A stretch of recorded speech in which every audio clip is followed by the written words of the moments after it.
Every night is game night after hours. Top 100 cooperative games with the broken Meeple, numbers 90 through 81.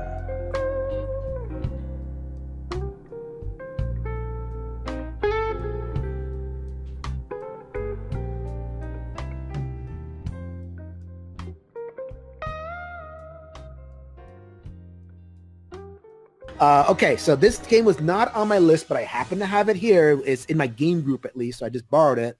This is Thunderbirds. There you go, from Matt Lee. Yeah. Theme tune's still awesome. It's still a great theme tune in the 60s version. So Thunderbirds, this game could basically be called Pandemic: Thunderbirds. Pretty much, yeah. It's Pandemic. So we made a decision on the thing. So we really could have, if we really wanted to pad this list, to separate out every pandemic, right? Nah. We could have separated out Cthulhu and Iberia and Rising Tide, and we said, no, we're just going to go with Pandemic. However, you separated this one out. This is still Pandemic. This is still like the little thing. What justifies this being a separate game and Iberia is not a separate game? Tell me that. It's different enough, though. I mean, all the pandemics involve some degree of, here's some cubes, they appear on a city, they outbreak, or, whatever the cubes are representing, that's it. Thunderbirds is different enough. I mean, yeah, you're on a map of the world, and you go off to, trying to get across the map and do different things, but the map is not as straightforward as simply a globe, because you've got, like, going off into space and that. There's a lot more logistical stuff you've got to do for... Where are you off? Hey, get back here when I'm talking to you. You trying to get like more Thunderbird stuff? Or? I forgot to actually turn on the power strip of my computer. Yeah, I plugged it in, but I forgot to turn on the power strip. So it was like, just gave me the battery low symbol. All right. We're not doing that. There you go. Sorry. So you've got the logistics of getting the vehicles to the right place. You've got a card system for all the devastations that are going on in the world, and you choose which ones you're going to let slide or which ones you're going to do. So there's definitely more differentiation between this and the normal pandemics. And certainly, I mean, I never watched the children's TV show, but I've got that nostalgic thing for it of like, oh yeah, Thunderbirds, that was nice and cheesy. It did its job, love the theme tune. Everyone likes to sort of mock it with the whole puppetry thing, and we had that, what was that film called? I've got it in my collection. The one that the South Park creators did. The Matt Stone, Trey Parker one? Yeah, the Team America or something. Yeah, it's like, that parodies Thunderbirds like crazy, as well as other things. But, great movie. But yeah, I just think there's enough in this to say, yeah, it's got similarities to Pandemic. I mean, Matt Leacock is kind of, tooting that a little bit too much these days. But I feel like, if you put Pandemic and Thunderbirds near each other, I think people would, be able to say, yeah, that's different to this one. It's definitely one more for the fans, or at least ones who have got a nostalgic connection to Thunderbirds. But yeah, I felt it deserved to have a separate position. I guess, one thing that I'm playing with you a little bit though, but I agree with you. This has vehicles, and the vehicles are really cool. Like when you add like that little mechanical wrinkle that just kind of makes the game a little bit different. So so you're in your little guy, and you have the little vehicle. It could be a Corvette, or it could be a submarine, or whatever it is, and they have different rules depending on how much you move and everything. So that I actually found that pretty cool. So yeah, I agree with you. It did not make my list. It is a co-op game that I like that did not make my list. I have 100 ones that I like more. So there you go. This is a nice little... Plenty of co-op games. It's a little gateway, like co-op. And the expansions did do a good job of making it, harder, but also allowing you to play against a player rather than the game itself. Although the only time I tested that was, I think, Essen a year and a bit ago, because Matt Leacock was at... kind of playtesters, a publisher's little event, like drinks event or something, and he was basically showing off Thunderbirds, all the expansions. So we got to play a game with him as the evil guys. I forget what they're called, the Hood or something. And yeah, the Hood. He played the Hood, and the rest of us were playing co-op against him. And we would have won. I mean, we did pretty well against him if we hadn't run out of time and had to bail out and let someone else take over because it was a demo thing. They lost. Right. We would have won. So we had Matt Leacock running. We had him running. There you go. Awesome. All right, so that is Thunderbirds, our number 90. Yep. 89. Okay, so these next two are ones that were particular to my list. So this is the kind of thing you come to a top of 100 list for. These little like co-ops that are really good and maybe don't get the press or the recognition or whatever it is. I got one for you right here. This is V-Commandos. So actually, if you are a fan of the Dice Tower, you know that Samuel likes this game. Deservedly so. So it is a World War II themed game, but it's not like a shoot 'em up or a skirmish game or anything. It's a stealth mission game. So you have your collection of heroes, and they're just kind of like sneaking in behind enemy lines, and they have to do whatever mission. So the mission could be going to slash the tires of some, Jeep. I'm going to blow up, a pile of whatever the guns are. I forget what the guns are. The World War II people are going like, well, how could you not know? Yeah, there you go. They could blow up a pile of machine guns, or like do a little tower defense thing where you like kind of get to the radio tower and you have to defend against the people that are coming around. The stealth is pretty cool.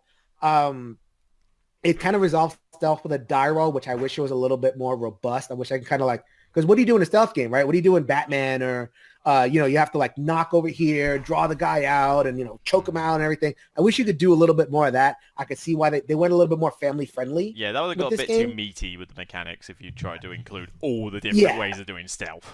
Oh, man, I'm waiting for that. I'm waiting for that awesome stealth game. But this one just kind of just hand waves all that way, gives you a stealth die roll, ways to kind of like, manipulate and everything depending on where you are. I definitely like this game. Have you played this game, Luke? Nah, I'm not. I mean, that's why it's like not on my list at all. I know Sam loves it. It sounds interesting. It sounds like something I would probably like. I don't go mad on the war ones, but I like the idea that the stealth is a factor. You're not just shooting up people. It is, you're trying to hide as much as you are until eventually you do get found out. But no, it sounds good. I've just never seen a copy anywhere in the UK. I don't even know if it ever made UK distribution, let alone... or maybe it was too old a game and it was out of print before I started gaming lots. I mean, how old is it? It's not that old. It just came out with an expansion actually recently. They're still kind of Triton Noir is a company from Quebec, and they're still kind of putting the word out there about it. They don't have a lot of games or anything like that, but it's a really cool one if you guys want to like a really under the radar cool co-op. That is V-Commandos. The next one is, let's see. Oh, not under the radar at all. I don't think you've played. Nah, I haven't. No, not even the computer game it's based on. So I have played the computer game this one is based on. This is our number 88. This is This War of Mine. So This War of Mine is a survival game. If you look at the videos on this, they're going to tell you, oh, it's depressing. It's depressing. And it is. It is very depressing. Very often you're not doing anything heroic in this game. You're deciding between, so you're basically a survivor. A bombing has happened and it's like post-war or mid-war. I forget exactly what the scenario is, but you're in a building and you have to like just survive. And you have to like make tough choices about, okay, do I go out for food or do I go in and protect this person? And when I open this door, I can get, gangrene and like all this awful stuff happens. It's definitely going for gangrene from opening the door. You don't know what that doorknob's been? Come on now. Hypochondriac much? Yes.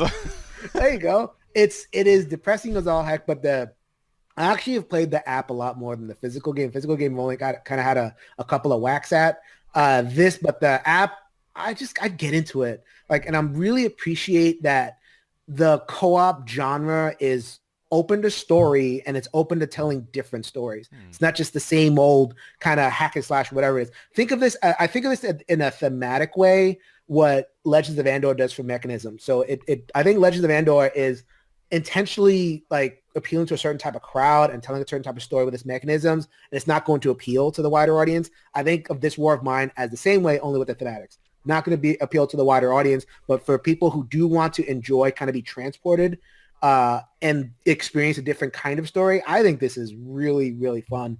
Fun. Yeah, I was do not use the word fun when it comes to this game. It is an experience, and I really enjoyed it. So that is my that was on my list, not Luke's. At my number, let's see. I got to come with a different system than just looking at my phone. I think I would. I would try it. I mean, nobody I know's got it. I didn't hunt it out. I don't think the whole depressing thing would get me too much because it's like, well, it's a war game. Well, it's set in that difficult period. It's gonna be like that. But It's one that I would try. I just didn't hunt it out specifically. I heard like mechanically it was a bit all over the shop or something. But Fiddly. thematically, it was fiddly, but thematically it was pretty Fiddly. sound. It is fiddly, but hey, I. So there's a few other games on this you, list. So yeah. yeah, I know. Okay, so that is This War of Mine. That was number 53 on my personal list and is number 88 overall. We got Luke is up next with a classic in the genre, Warhammer Quest, the board game, distinct from the card game. Yeah, I mean, it's one of the earlier ones, and granted, some stuff's come out that's maybe a bit more mechanically robust, but this one, it just does the job for your atypical dungeon crawl. I just want to go into a dungeon, hack and slash stuff from the Warhammer universe, which most people are quite familiar with, the orcs, the elves, and that, and it's just a straight up simple one. I don't need 100 rules to say this is how you build your character. I don't need 200 rules to say this is how you move and do combat. I just want to get in with a character. Here's some cool stuff I can level up. Here's the room. Here's some monsters. Let's go kill them. And, it's an old one. There's maybe a little bit of a nostalgia goggle feel to it, maybe. But, it is just one of those old ones that, a bit like the Hero Quest, of games of old, where it's just like, look, straight up, simple, let's just get in there, hack and slash some classic Warhammer creatures. Yep, that's it. It is old tech at this point. I think if we made this list 15 years ago, first of all, it'd be a top 10 cooperative games, and no way we get to anywhere near 100. Second of all, Yeah. it's a dungeon crawl, you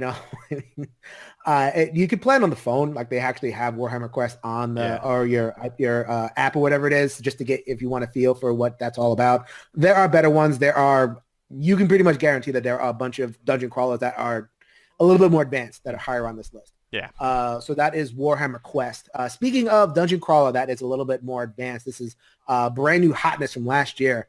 On my list, not on Luke's list. I'm pretty sure it's another one of those games that's kind of boutique, so it's hard to get to the table and everything. We're talking Too Many Bones.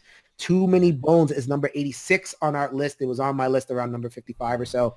Too Many Bones. This is actually a polar opposite, actually, because the other one wasn't on my list, and it was on my list at 53, and yours wasn't. This is the exact opposite for yours. 53 on yours and not on mine. This happens every once in a while. We just kind of match up that way. Yeah. So Too Many Bones it's hard to call it a dungeon crawler because it's not like there's no tiles. It plays out in this grid system. So if you know chip theory games, a lot of the games play out in this kind of like abstract-y map, and you're just kind of like moving these chips all over the place. But in this one, you're here really for the character building, and then you're gonna fight a tactical combat on a little abstract board, and then you're gonna build your character again, and you build a character with dice. So you start off with these dinky little dice, and then after you beat every single combat, and there's usually like a series of like 7 or 8 combats before you get to the big boss, you will build your character. So then you draft more dice, or you increase a stat, or you can get more base dice, or and you're building you have tech tree. So the tech tree is going to let you build a certain way. So like if you're the bomber, you could build healing bombs and splat bombs and single target bombs. If you're the melee guy, you can be either defensive or offensive or whatever it is. So that's what you're here for. You're here for that character crafting stuff. It could be higher on my list. The one niggle I have with it, and it's a pretty significant niggle, is when you draft these special dice, you get to use them once in a combat. And if you miss the roll, wah wah. This is a bit of a random thing. It's there's a lot. It's a bit more randomness that I wanted it to. When I build a character, I want to really build it up good. It's funny because and maybe they've improved this. It's a new game and it's constantly evolving. So it may have Undertow just came out and there's more stuff planned for it. They may fix this, but I just found it the most effective to hype up on base dice. So you get these dice based on your strength. So you roll basic dice and you just keep on rolling them. I found that more effective than doing the cooler stuff. Mm-hmm. So that's like a no-no when it comes to dungeons. You're there to be awesome.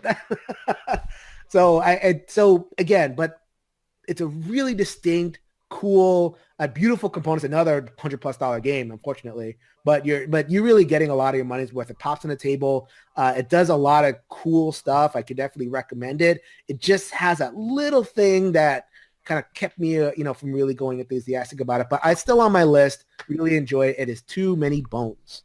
Are we going back to you for this one? Next one. Yes, we are going Yes. back to you for 65. Not on my list. Defend your putting Dead Men Tell No Tales on this list. Go for it. This should be hard. I'm surprised you haven't played this one, but this is... I have played this one. It is... Go ahead. Oh, right. I was going to say, this. If you're going to get on me for the Thunderbirds one, you're probably thinking the same thing for this.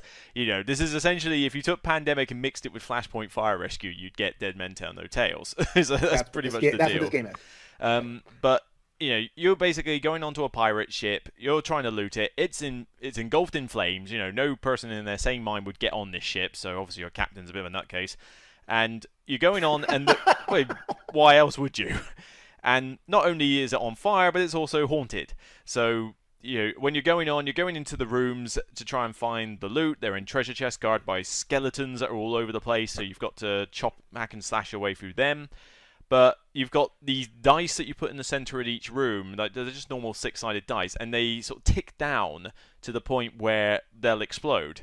And unlike in Flashpoint Fire Rescue, where you've got, you know, places will explode, and you know it just explodes. There's a load of fire. In here, entire rooms can be destroyed, or places can be blocked off. So suddenly your way in has to change in order to get back out. You know, it can be quite a tricky game. There is a little bit of, you know, randomness in there with the die roll, but it looks the part. It's got some of the better elements out of both games in one.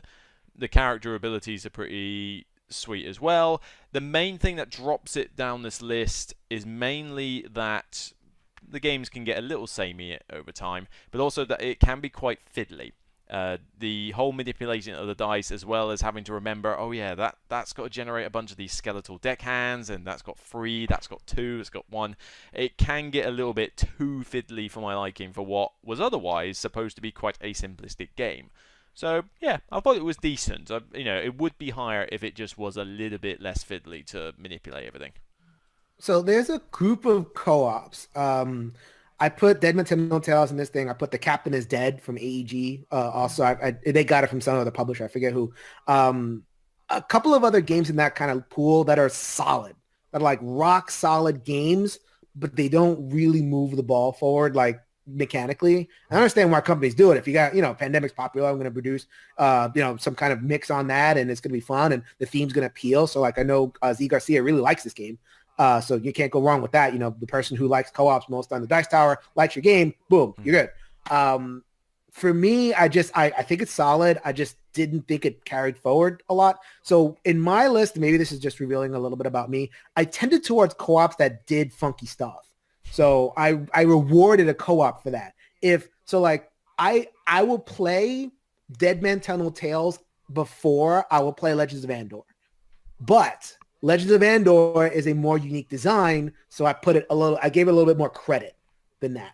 Dead Men Tell No Tales is solid, good fun. I'll play it. You know, there you go. I don't want to talk too much. I don't want to like talk bad about it. You know, it's a good game. You know, so it just did not make my top 100. That is how strong co-ops are. There's plenty of room. That is, get out of here having to make adjustments and everything. But anyway, whatever. So that's Dead Men Tell No Tales. That is our number 65. 64 is mine. My number 51 on the list. 85 and 84, not 60. We haven't skipped 20 games. Oh, sorry. We have not. We're not teleporting into the future. Okay, so this is 84. This is Tiny Epic Defenders. So Tiny Epic Defenders is in the Tiny Epic series is the only co-op in that right now. Tiny Epic Zombies is coming out, which also has a co-op mode. Although I'm hearing that the one versus many mode is the best on that game. This game is a tower defense game. It is it gets knocked for being really simple, and I could definitely see that. But it's tiny, so that it doesn't get a lot of stuff in there. By the way, I don't have the box because it just kickstarted a second edition and an expansion. I'm waiting for that, and I'm really looking forward to it because it looks really cool. So you're in Capital City, and you're gonna draw from a deck, and the deck has enemies, and basically it assaults the Outer Realms, which are these cards on the Outer Realms. If you let the Outer Realms go to heck, you'll get advanced in this fire meter, and then they'll start hitting the Capital City. So you have to go out to the Outer Realms, cleanse the fire, defend against the deck, the monsters that are coming out, Eventually, you get items and stuff. They added the item meeples in the second edition, which I don't know if you guys are aware of the little item meeples. Now everything in Gameland Games has to have item meeples in it. So cute. But they have like capes and wings and swords and shit. Really, really fun. I like this game a lot. It gets a bad knock from certain people in a dice tower. You don't deserve it. Not you. Actually, have you played this? I have, yeah, and yeah. Oh, it didn't make your list. What? No. Okay. Well, I just said all the good. I have more to say, but just give me the bad stuff. Why didn't you like this game? It's not so much a lot of bad stuff. It just didn't wow me. You know, I'm not a fan of these tiny epic games anyway, because most of them should not be. Well, A, they're not epic, and B, they shouldn't be tiny. They should be bigger games. You know, everyone raves over, was it Tiny Epic Galaxies? And that's literally the equivalent of a cube pusher. You're just doing it with really tiny pieces that are hard to manage. Defenders and, you know, I haven't tried Tiny Epic Quest. I know some people are really going on about that one, like the Zelda ripoff. But, right. You know, I've tried Defenders, I've done Galaxies, and there was one other. What was the other one? Western, Guardians... What was the first one? Was the first one Defenders? Was Guardian. Well, Tiny Epic Kingdoms. Kingdoms, yeah. The Kingdoms are done. And now that one... Yeah, exactly. That was like a really bad one in there. But yeah, I've just never been too wowed with the tiny epic games. I think it's too much of a gimmick, and there's a lot of these games where it's like, oh, I've taken this huge game and I've turned it into a tiny little box. That doesn't seem to win favor with me anyway. I mean, another good example, 8-Minute Empire. You know that one, the little competitive one? Literally just, here's a row of cards, and it's just push cubes on this titchy little map. You know, I could never get into that one either. I just think, I get what they're going for. It's like, oh, we want to try and make this more meaty game in a tiny box. But it's like, well, just give me a meaty game with something a bit more interesting in it, you know? So I never really latched on the tiny epics. I will say, though, like, now that we have a bunch of them, so I have a couple back here on the shelf somewhere, whatever. And I'm getting the Defenders as soon as the second edition Kickstarter hits.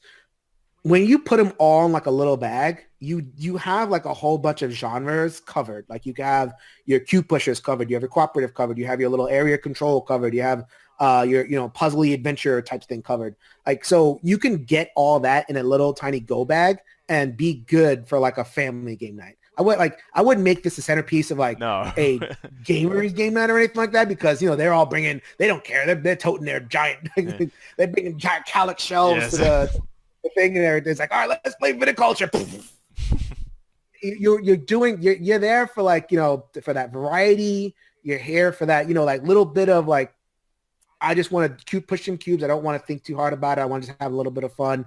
This one, the cooperative game, in terms of tower defense, I mean, I don't know a lot of like tower defenses that I can take places. Like tower defense games tend to be these giant big to-dos.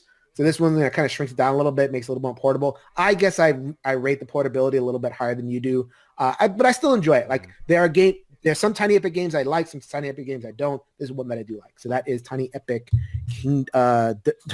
Kingdoms Defenders Quest or whatever it is. Sorry, Defenders. Okay, so next up is me.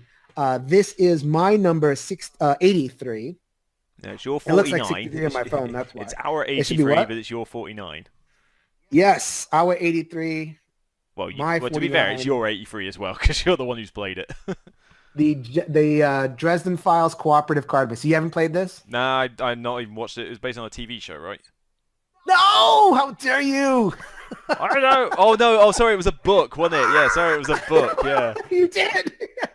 You got me to wave the finger of shame at you. There's a book. I don't read a lot. You with the bookshelf in the background, I don't read a lot.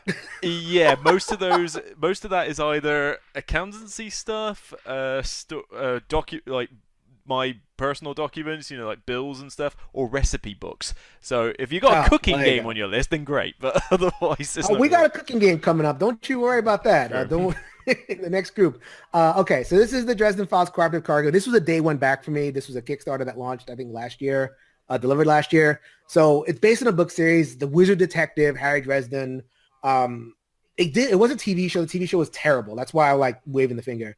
It was really bad. There was actually a TV show. Okay, fair enough. That wasn't. I knew I got that from somewhere. And the author was like, "Oh, I'm sorry, I ever did that. I ever sold it. Whatever. I'd never. I regret every minute of that." Wow. and then cash his check. Okay. So whatever. Still got paid for it. So okay, so it's an adventure kind of pulp urban fantasy book series. So every book, it's with Harry having adventures against, so he's in Chicago. It's not like a fantasy world like that. So it's like he's in Chicago. He's fighting demons and monsters and all sorts of other nonsense. It's like a case per week, case per book type thing. This game is not like, you would think this game would be like a Rock'em Sock'em game, and I kind of thought that. It's really kind of a puzzle game. So you have a bunch of cards laid out in front of you, and the cards represent different things, scenes that happen in the books, and you have to kind of like use your personal cards, and everybody's around the table to solve, quote unquote, solve the case or defeat the monster or whatever it is. And it's very puzzling. Like, I don't want to get into that, but because it's actually an app form. You can just drop the app in there and take a look at it. Very puzzly, very like, okay, I go, then you go, then you go, then you go. And then I need this and you need this, and you're going to play this and I'm going to play this, and, just figure that puzzle out. And then, you have to kill kill a certain number of creatures and solve a number of cases. I really like it. It's higher solo for me, but as a cooperative game, it has that limited information thing, which I never found a game that really does limited information like quite right. Because you could say this, but you can't say that. You can say what you have in your hand, but you can't see the exact values you have in your hand. So it's like, I can do that. How? Just trust me. Not a huge the whole Shadows of a Camelot thing. I was like, I can help you with a bit. I can help you a lot. Are you sure you can help me? It's like, yeah, I got you. I got you. Maybe not as best as maybe not all of you, but I've got most of you. It's like this is not how humans communicate, people. No, like, you go on a team of workers. We like, oh, I got this. I'm gonna take care of this problem on the server. How are you gonna do that? With this thing. Don't worry. It's like, no, that's not gonna work. But this has that problem. People don't find that a problem. Whatever it is, I still think it's a really cool puzzle. And it has a lot of the great theme. It has a lot of the great images from the books. You can like play like individual books and everything. That is a Dresden Files cooperative card game. I really, really enjoy that one. So here we go with our first non-pure co-op on the list. And this is something that Luke put on there. Yes, our first one. And we actually don't have that many. I was actually looking to check on that one, but yeah, I'd probably say this is the first one. We only have about 6 of them, dude. I don't know what we'll make it a big deal for. So then this is the first one. Actually not on my list. I enjoy this game. I enjoy another game similar to it a little bit more. This is Fury of Dracula. So this is a little bit higher on your list. Number 47, actually. Yeah. That's pretty high. Yeah. So, yeah, what do you enjoy about this game? The strong theme, for one. I mean, it definitely feels like Dracula with all the hunters and that. And I can see where people will come from. They'll say, well, that's not a full co-op. It's all versus one. Well, technically a co-op is all versus the game. So, I mean, you're just doing all versus a player. And the majority of the players are working cooperatively. You've just got a human opponent as opposed to an AI. And I've never considered that a co-op simply requires an AI opponent to work. But yeah, with Fury of Dracula, it is just pure theme in a box. You can teach most of this game by theme alone without even referring to mechanics. But granted, I don't want to play this with too many players. 3 is a very good sweet spot. 4 is not too bad. 5, yeah, no. You'll be there forever. But I like the way that this game evolves with the hidden movement, because Dracula is constantly trying to stay hidden, but to begin the game with, he's trying to sort of set himself up, get his other vampires up and going, his lairs up and running, and he's kind of hunting the hunters to say, like, oh yeah, I'm quite powerful now, you barely know where I am, I'm going to strike you down. And then as the game develops, it kind of almost is a role reversal where, suddenly Dracula's a bit weakened. Now the hunters are going after Dracula and he's on the run. It's long. It's longer than most games I would prefer, but the theme... We're talking, what, 2+ hours? Yeah, you're talking easily over 2 hours, 2 to 3 hours. It's a long game, and normally I'm not the biggest fan of games that go on too long. But when you're Dracula, it's tense as all get out, because, everyone's commenting on that. He's probably sitting over there in Great Britain, and he's like, no, not over there. And, you can plan your moves. You've got the little bit of a combat element. Looks gorgeous. Artwork, 3rd edition looks great. It's one of those, like, it's probably the most thematic of the hidden movement games that I'm aware of. Probably out of all of them in a sense. But just to say, solid Dracula theme, very tense, very immersive as you're going along. Nice bit of combat. Each character plays out differently. Like for the hunters, Dracula is playing a very different style of game, but he's got different options available. You know, like, oh, I can play these special cards, or I can do this extra movement. It, like I say, it works for me as one of the longer hidden movement games that I'll put up with, mainly because the theme is so immersive. And yeah, there's no Lone Ranger. You're all working together here. You know, if you don't work together, Dracula just gets away. Yeah, or he ganks that person, and that person's in there going, "Oh, sorry, guys." So I own this game. I really enjoy this game. I only have two hangups, and they're pretty minor. They're particular to me. One, it's too long. I think 2+ hours is just way too long to be sitting there. Two, I'm just not a big fan of the Dracula theme. I prefer like different themes. This is not the only one versus many game on here. There's going to be some more looking forward to, but I still own it. I'll still play it. I think it's really good. That is cool. Fury of Dracula. Are you looking forward to the 4th edition from WizKids? Oh God, no. I'll hang on to the 3rd version. Say, WizKids, really? No. So, there you go. All right, fine. not unless they shorten it. Unless they find some way to cut the length in half, maybe I'll give it a look. But if it's literally a straight up reprint, probably not. Yeah, I guess so. All right, so this is the last game that we're going to talk about in this video. We're going to break this up into sections of 20. I think, how long are we on this video? We have to be over an hour. Probably in around, yeah, section of 20 is probably a good start. Yeah, 20 is a good cutoff point. Okay, so this is my particular thing. I don't know if you even heard this game. Have you heard of this game? I've heard of the Dwarves, yeah. You've heard it. Okay, you've heard of it. Okay, so here we go. This is my number 46. I really think highly of this game. This is the Dwarves in German, and it's Die Zwerge. I think that, please, come at me, German people. Come at me for my pronunciation.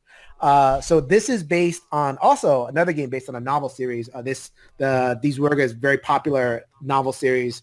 I haven't really peered too much into it, but I was kind of looking into it. It seems like they've constructed a really cool mythos for it. Very kind of had that German sensibility. The dwarves are not very nice people. They're like happy, jolly, whistling, whatever it is. These dwarves are like, political and, backstabbery and all that kind of stuff. This particular game, the Dwarves, another pandemic takeoff. What I like what they did here was the disease cubes, quote unquote. They're like the elves and the orcs, and they're represented by races, and they are animated much more smartly than Pandemic. Pandemic, you pull a card and just like, boop, hey, where'd that cube come from? In this game, they're going to populate the board, but they spread out along the different tracks. So you can definitely get that sense of invasion. And your hero, as opposed to just kind of going and treating a cube, it has to roll a dice and it has to, defeat the monster. And you gear up and you specialize. And they also manage to weave in some other stuff that's particular to adventure games, like skill checks and craft checks, and you have missions and side quests. I think it's a really, if you're going to do adventure like Pandemic, Defenders of the Realm, not going to spoil whether it's on this list or not, tried to do that adventure Pandemic. I think okay, not going to spoil that.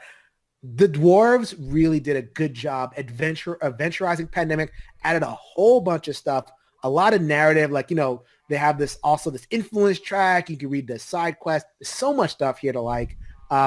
Sorry that it hasn't gotten more availability, but if you can track a copy down, I really do recommend The Dwarves. Yeah, I barely see this one around, and I mean, you look on Board Game Geek, it's ranked over 2,000, so it's like practically nobody has heard of this one and that. And the main reason I haven't sought it out though is because one problem, I mean, it isn't so much of a problem with a competitive game, but with a co-op, I'm more about the immersion of the co-op particularly. So theme and immersion means a lot more to me than mechanics for a co-op. But when you base a game on an intellectual property, for a competitive game, it's not the end of the world. If you like the mechanics enough, you'll probably still get into it, or the theme you don't like. With a co-op, because I want to immerse myself in the co-op, if I've never heard of the intellectual property, it's going to be harder for me to get into it. It's why I never sought out Dresden Files, and it's why I barely even glanced at this one when I saw, like, it's barely ranked, I don't know what the dwarfs are, go with it. Right. But then as we get further up the list, you're going to see some IPs that I absolutely adore, and naturally that's going to affect my liking of a particular co-op. Yes.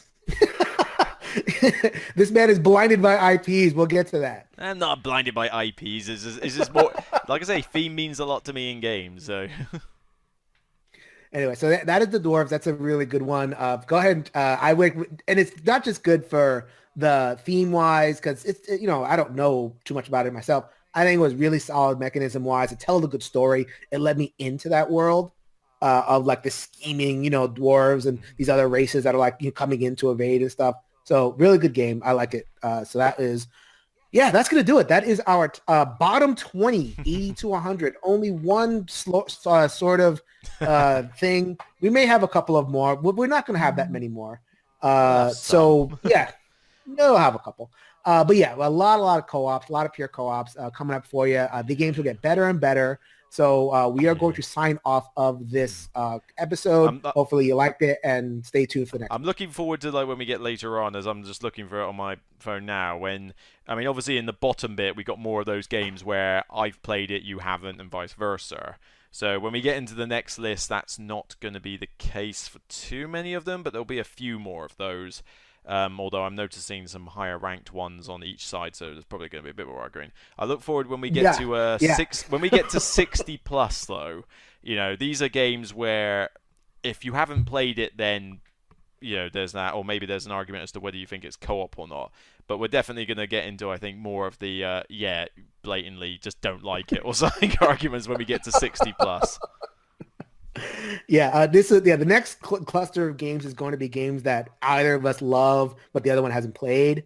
So this will be like even more kind of hidden gem type things. Yeah. And then once we get into the top half of the list, it'll be games that either we both like, or one of us likes it, and another one hates it, or something. That'll be some good. Yeah.